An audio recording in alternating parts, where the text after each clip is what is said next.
Every secret terrorist group in COD Explained, because COD doesn't do one villain. It gives us a roster longer than the list of stimulants in a can of G Fuel. We're diving straight into who these groups are, the destruction they caused, and why Ghost and Price keep solving problems that should have ended 3 campaigns ago. Let's jump straight into the madness.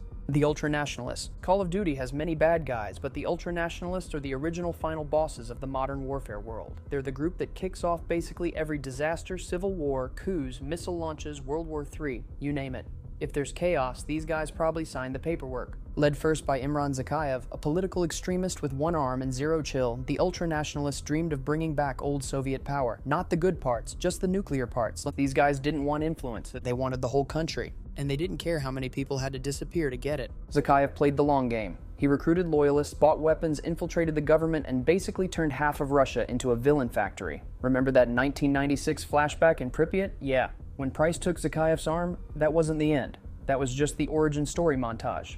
And after Zakhaev dies, do things get better? Of course not. They get worse. Because then Vladimir Makarov takes over, and Makarov treats international peace the same way a toddler treats a Lego tower someone else built. Under Makarov, the Ultranationalists jump from dangerous to world-ending. He pulls off false flag attacks, chemical strikes, and the No Russian Airport massacre. All to spark a global war he thinks he can win. He basically speedruns worldwide conflict like he's trying to unlock an achievement. The Ultranationalists are the backbone of modern warfare's entire story. When COD fans talk about the OG villain era, they're talking about these guys. They're the starting point of the nightmare, and the reason half the franchise looks like a documentary about things that should never happen. Perseus, the ghost in the Cold War. If the Ultranationalists were loud and explosive, Perseus is the exact opposite. He's the Cold War villain who somehow caused global panic without ever showing his face. Classic overachiever behavior. Perseus isn't one guy. He's a codename used by a network of Soviet spies who work deep inside NATO, the CIA, and pretty much every place you'd want to keep villains out of. Think of Perseus as Hydra. If Hydra preferred doing everything in a quiet library instead of a giant sci-fi bunker, their goal was simple. Make the Soviet Union the world's top superpower, even if they had to erase half of Europe to do it. The scary part? They almost pulled it off. Perseus didn't waste time with small missions. He planned nuclear sabotage, ran sleeper agents, manipulated both sides of the Cold War, and convinced normal people to betray their own countries. If trust issues were a faction, it would be Perseus. They also did something every COD villain wishes they could do. They broke Alex Mason's brain so badly that even he didn't know what he was doing. You know you're effective when your enemy becomes your best weapon without even meaning to. In Black Ops Cold War, Perseus tries to hijack American nukes, and honestly, he gets way too close. If it weren't for the player stepping in, a huge part of the world map would be nothing but a DLC-sized crater. The best part? No one ever proves who Perseus actually was. There could have been 3 of them, or 10, or maybe your neighbor. I'm not saying it's him, but has anyone asked? Perseus is the perfect villain for the Cold War era. Unknown, untouchable, and absolutely terrifying because you never see them coming. The Inner Circle, Makarov's true believers. If the Ultranationalists were an army, the Inner Circle was the cult hiding inside that army. These weren't just followers. These were the people who looked at Makarov and said, yeah, this seems like a reasonable man to trust with weapons. The Inner Circle forms after Zakhaev dies. Makarov takes charge, and the extremists who think Zakhaev was too soft flock to him. Yes, too soft. We're officially in these guys need therapy territory. The Inner Circle's job was simple. Do the worst missions. Carry out the darkest operations, protect Makarov, even if it means burning the whole world. And wow, did they commit? Their biggest highlight? The No Russian Airport massacre. A false flag attack designed to blame the US, spark global outrage, and kick off World War III. Most groups try to avoid starting a world war. The Inner Circle wrote it down as a goal, but they don't stop there. They hijack planes. They bomb cities across Europe. They deploy chemical weapons like it's some kind of disgusting science fair. They even try to kidnap the Russian president.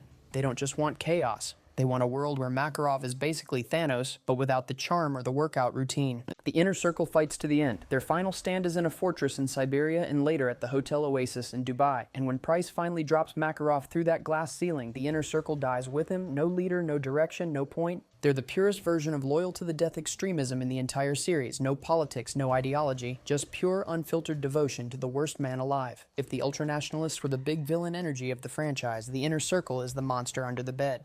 Nova 6 program, Dragovich, Kravchenko, and Steiner.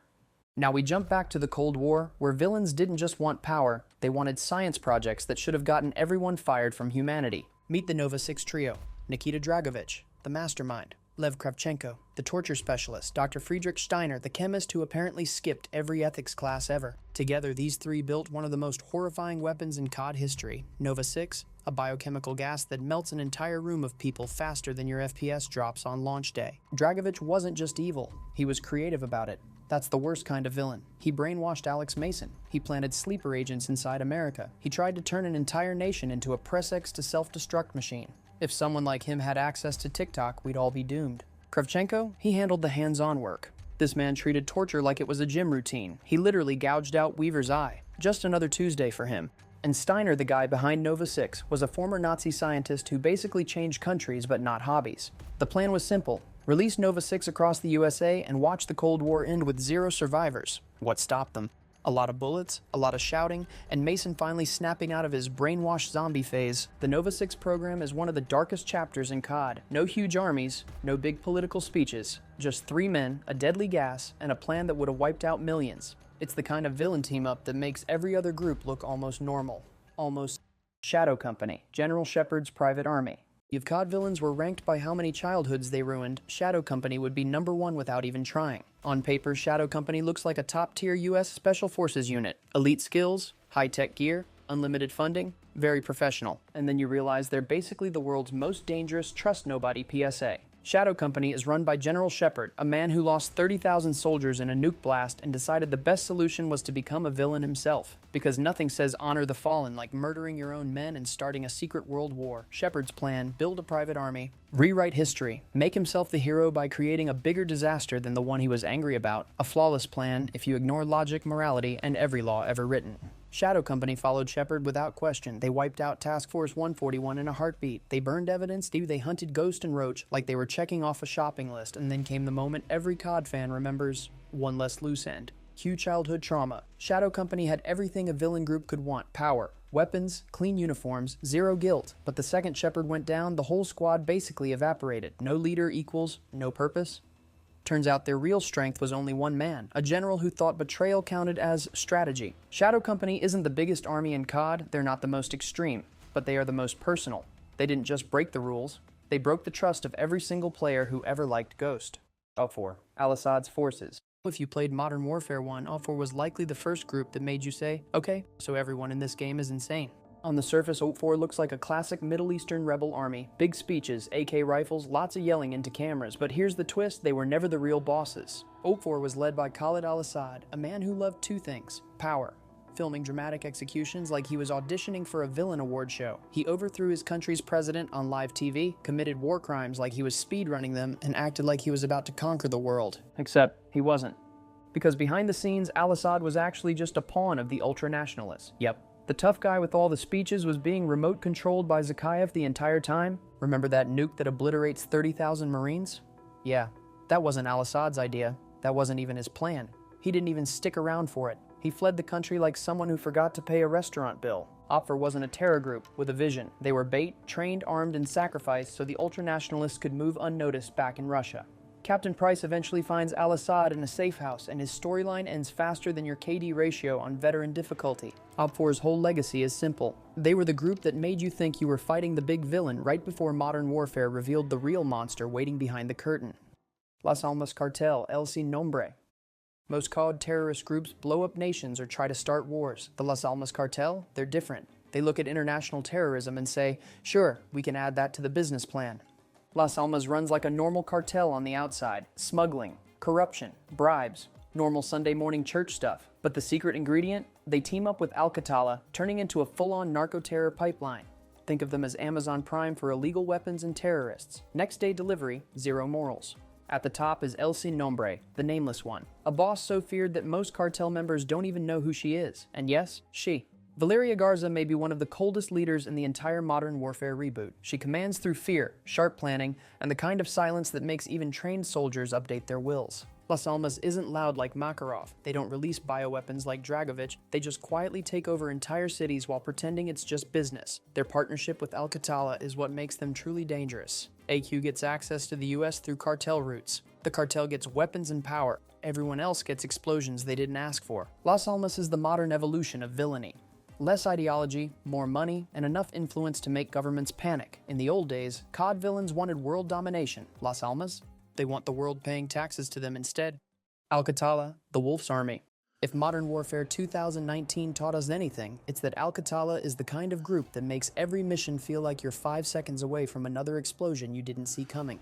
Led first by Omar the Wolf Suleiman, Al-Qatala is a brutal extremist group born in the fictional country of Urzikstan. Originally, they weren't much more than a splinter faction of angry rebels. Then they got funding, weapons, foreign backing, and a bad attitude. Congratulations, you now have a global terror organization. Al-Qatala operates everywhere. Urzikstan, London, the Middle East, the US. If there's a map with civilians on it, Al-Qatala is planning something awful there.